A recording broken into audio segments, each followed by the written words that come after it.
sa mga senior natin. Ito lang ang masasabi ko sa mga senior natin, hindi porket matanda na tayo. Taga-alaga na lang tayo ng apo. O di ba kung taga-alaga ka ng apo, ano mangyayari sa iyo? Hindi mo alam. Sa kasasaway mo ng apo mo, halimbawa 3, 4 man yan na binabantayan mo. Sa kasasaway mo sa apo mo, sa konsumisyon mo, nabubuo na yung depress mo, nabubuo na yung galit mo sa dibdib mo hanggang sa ma-depress ka na, hanggang sa ma-high blood ka na. O, papayag ba kayo mga senior dyan na mag-alaga na lang tayo ng apo? Huwag kayong pumayag. Yung mahal natin yung apo natin, hayaan mo lang na papasyal-pasyal lang sila sa inyo. O di kaya, paminsan-minsan lang lalapit sa'yo. Pero kung ikaw talaga mag-alaga, naku, wag yung gagawin yan kasi madidepress lang kayo. Magproblema lang kayo. Di ba graduate na tayo sa ganyang mga bagay? Bakit tayo babalik pa? O di ba? Mahal natin ang apo natin pero wag nating hayaan na tagabantay na lang, taga-alaga na lang tayo ng apo. Kaya kailangan mag-aliw-aliw din tayo, mamasyal tayo, yan na lang gagawin natin. Kasi kung mag-alaga ka lang ng apo mo at dyan ka magtutok, anong mangyayari sa'yo?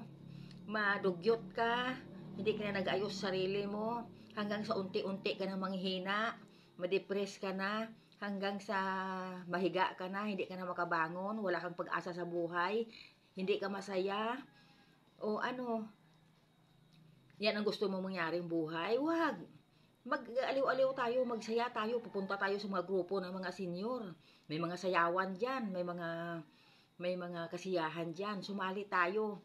Wag natin hayaan na ma-depress tayo sa pag-aalaga ng apo.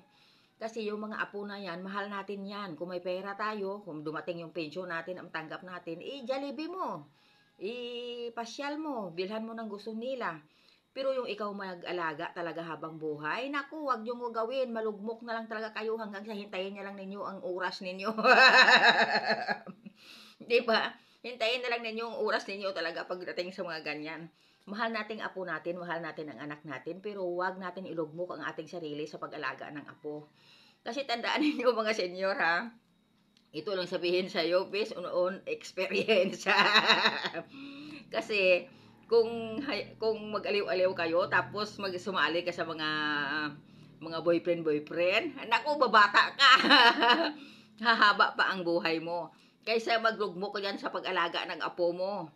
O ano, maghintay ka na lang talaga ng oras mo pag ganyan. Kaya kailangan mag-aliw-aliw tayong mga senior, huwag nating hayaan na maglugmok tayo sa pag-alaga ng apo natin, lalo na kung may trabaho ang anak mo, ikaw ang lahat.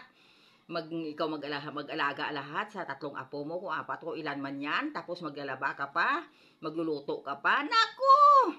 Walang mangyayari sa inyo. Kaya wag nyong karire na yan, graduate na tayo dyan.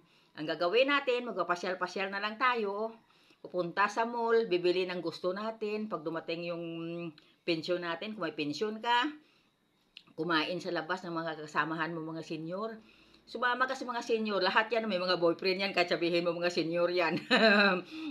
May mga boyfriend yan. O ngayon, pag may boyfriend ka, bumabata ka. Parang mumurang kamatis ka ulit. Nagmumurang kamatis ka ulit. O diba, parang masaya ka sa buhay mo. Kahit hindi naman na inibig sabihin hinahanap mo sa isang bagay na yan. Hindi naman. Ibig sabihin yung may kasama ka lang, may kakwentuhan ka, may kasama ka, hindi yung nag-iisa ka. O di ba, magbumukmuk ka, parang depressed na depressed ka, wala kang pag-asa, umaasa ka lang sa kalugmukan mo. Wag! Magpakasaya tayo, i-enjoy natin yung natitirang buhay natin sa mundo. O di ba, at least nakatikim ka naman ng ligaya sa buhay mo na naging pasyal-pasyal ka, binibili mo ang gusto mo, hindi ka nalugmok sa apo mo. Ganun, kasi isipin natin graduate na tayo sa ganyang bagay para hindi tayo ma-depress sa loob ng bahay. O di ba, yan ang gagawin natin mga senior. Kaya gumising na kayo, huwag nyong hayaan na magtaga-alaga na lang kayo ng apo mo. Magpasyal-pasyal, mag-aliw-aliw tayo. Yan ang gagawin natin. Kung maari mag-boyfriend, hanggang kaya mo, sige. Wala namang limitasyon sa mundo yan eh. Hanggat gusto mo, basta ang mahalaga, single, biyudo, o yan, walang problema yan. Hanggat kaya mo. May nagsabi nga sa akin, kasi yung yung asawa ko matanda na namatay, may anak yan ng panganay, nagpaalam ako sa kanya kung pwede ako magka-boyfriend. Ang sagot niya sa akin, sige, ituloy mo, mag-boyfriend ka hanggat kaya mo, mag-boyfriend ka. O, di ba? Kasi kailangan palawakin natin yung pag-iisip natin, huwag lang tayo mag-istag sa pag-iisip na masama yan kasi matanda ka na, hindi na kailangan na gumanyan ka. Hindi yun ano, hindi yun totoo. Hanggat kaya mo at mayroon ng kagusto, sige tuloy mo. Kasi diyan ka maligaya, diyan ka naghahappy sa buhay mo. Hindi, ang mahalaga wala kang inaapakan na tao. Masaya ka sa ginagawa mo. Hindi ka humihingi ng pagkain sa kanila. Ano pa? Ituloy mo lang, ang mahalaga diyan, masaya ka sa ginagawa mo. O, di ba? Na gets nyo, mga senyor?